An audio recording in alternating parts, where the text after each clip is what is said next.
Hi friends, good morning. It's me Aritha. എല്ലാവർക്കും സുഖമാണെന്ന് വിചാരിക്കുന്നു. ഞാനിന്ന് വന്നിരിക്കുന്നത് കുറച്ച് ഇമ്പോർട്ടൻ്റ് ആയിട്ടുള്ള കുറച്ച് കാര്യങ്ങൾ പറയാൻ വേണ്ടിയിട്ടാണ് കേട്ടോ. വീട്ടമ്മമാരായ എല്ലാവരുടെയും ആഗ്രഹമായിരിക്കും അല്ലേ നമ്മുടെ വീട് നല്ല വൃത്തിയായിട്ട് നീറ്റായിട്ട് കൊണ്ടുപോകണമെന്ന്. പക്ഷെ ഒന്നിനും ടൈം കിട്ടുന്നില്ല, ഒരു പണികളും ഒരുങ്ങുന്നില്ല. ബാലൻസ് പിന്നെ പണികൾ ഇങ്ങനെ കൂടി കിടക്കുകയാണ്.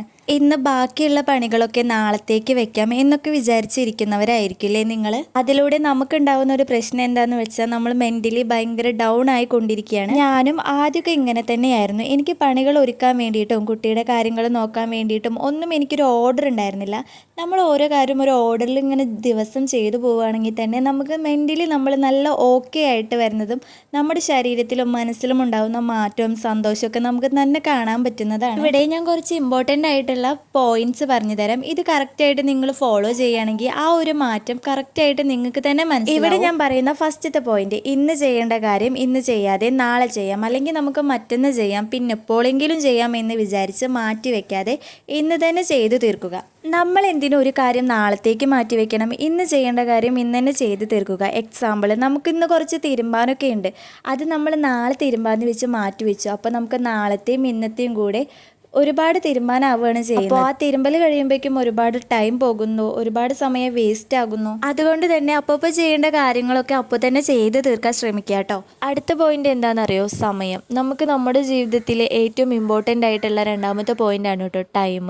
ഓരോ മണിക്കൂറും നമ്മൾ നഷ്ടപ്പെടുത്തും തോറും ഒരുപാട് കാര്യങ്ങളാണ് നമുക്ക് ഇല്ലാതാവുന്നത്. നമ്മുടെ മുന്നിലൂടെ കടന്നു പോകുന്ന ഓരോ മിനിറ്റും ഓരോ സെക്കൻഡും നമുക്ക് വിലപ്പെട്ടത് തന്നെയാണ്. ഞാൻ നേരത്തെ പറഞ്ഞ പോലെ 4 മണിക്ക് 5 മണിക്കോ ഒന്നും തന്നെ എണീക്കണം എന്നില്ല. നമ്മുടെ സൗകര്യത്തിനനുസരിച്ചിട്ട് ചിലവരൊക്കെ മരുന്ന് കഴിക്കുന്നവരാവും, രാവിലെ എണീക്കാൻ വേണ്ടിയിട്ട് ബുദ്ധിമുട്ടുള്ളവരായിരിക്കും.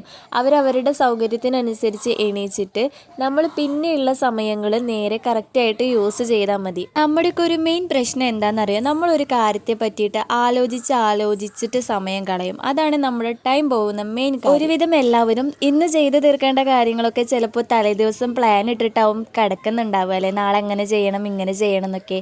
പക്ഷെ ആ ഒരു ദിവസം കഴിഞ്ഞ് വൈകുന്നേരം ആയാലും നമ്മൾ ബാക്കിലേക്ക് ഒന്ന് തിരിഞ്ഞു നോക്കിയാൽ ഒരു പണിയും ചിലപ്പോൾ ഒരുങ്ങിയിട്ടുണ്ടാവില്ല. ഇതിൻ്റെ മെയിൻ കാരണം നമ്മൾ ആലോചിച്ച് ഇങ്ങനെ സമയം കളയും. വീട്ടമ്മമാർക്ക് പൊതുവേ സ്ട്രെസ്സ് കൂടുതലായിരിക്കും അല്ലേ. വീട്ടിലത്തെ കാര്യങ്ങൾ നോക്കണം, ഹസ്ബൻഡിൻ്റെ കാര്യങ്ങൾ നോക്കണം, കുട്ടികളുടെ കാര്യങ്ങൾ നോക്കണം, അവരെ സ്കൂളിലേക്ക് പറഞ്ഞയക്കണം. അങ്ങനെ ഒരുപാട് കാര്യങ്ങളാണ് നമ്മുടെ മുന്നിലൂടെ കടന്നു പോകുന്നത് ഓരോ ദിവസവും. ഇനി എൻ്റെ മൂന്നാമത്തെ പോയിന്റ് പറഞ്ഞു തരാം. നമ്മൾ രാവിലെ എണീക്കുന്നത് തന്നെ നല്ല സമാധാനത്തോടു കൂടി കൂളായിട്ട് മനസ്സിന് വലിയ ഭാരമൊന്നും കൊടുക്കാതെ എണീക്കാൻ ശ്രമിക്കുക. എന്നിട്ട് ബാക്കിയുള്ള കാര്യങ്ങളൊക്കെ അപ്പം നടക്കുന്നു ഇങ്ങനെ വിചാരിക്കുക, അതിനനുസരിച്ചിട്ട് ഇങ്ങനെ പ്രവർത്തിച്ചുകൊണ്ടിരിക്കുക. മനസ്സിന് നല്ല സന്തോഷവും എല്ലാം ഉണ്ടെങ്കിൽ തന്നെ പകുതി കാര്യങ്ങളും പകുതി പ്രശ്നങ്ങളും തീർന്നു എന്നുള്ളതാണ് കേട്ടോ അർത്ഥം. പിന്നെ ഉള്ളത്, നമ്മൾ ഡയറി എഴുതുന്നവരാണെങ്കിൽ അതൊരു നല്ല ശീലമാണ് കേട്ടോ. ഇനി എഴുതാത്തവരുണ്ടെങ്കിൽ ഒന്ന് എഴുതി നോക്കുക. നമ്മൾ ദിവസം എഴുതാൻ മറക്കില്ല. നമുക്ക് നമ്മുടെ മനസ്സിലുള്ള എന്ത് കാര്യങ്ങൾ എഴുതി വെക്കാനും നമുക്ക് എന്തെങ്കിലും ജോലികളുണ്ടെങ്കിൽ അതൊക്കെ ഓർഡറിൽ എഴുതി വെക്കാനും ഒക്കെ നമുക്ക് സാധിക്കും. ഇങ്ങനെയൊക്കെയുള്ള ചെറിയ കാര്യങ്ങളൊക്കെ നമ്മൾ ശ്രദ്ധിച്ചാൽ തന്നെ നമ്മുടെ ജീവിതത്തിലും ലൈഫിലും ഒക്കെ നല്ല വ്യത്യാസമാണ് വരാൻ പോകുന്നത്. നമ്മൾ ഓരോ കാര്യം ചെയ്യുമ്പോഴും വളരെ സമാധാനത്തോടു കൂടി, വല്ലാതെ ഓരോന്നും അധികം ആലോചിച്ച് കൂട്ടി ടൈം കളയാതെ നമ്മൾ ഓരോ കാര്യങ്ങളും ചെയ്തുകൊണ്ടിരിക്കുക. അപ്പോൾ ഇത്രയൊക്കെയാണ് കേട്ടോ എനിക്ക് പറയാനുള്ളത്. ഈ വീഡിയോ യൂസ്ഫുൾ ആവുകയാണെങ്കിൽ നിങ്ങളൊന്ന് ചാനൽ സബ്സ്ക്രൈബ് ചെയ്യുക. അപ്പോൾ ഇനി ഇങ്ങനത്തെ വീഡിയോസായിട്ട് ഞാൻ വരുന്നതായിരിക്കും.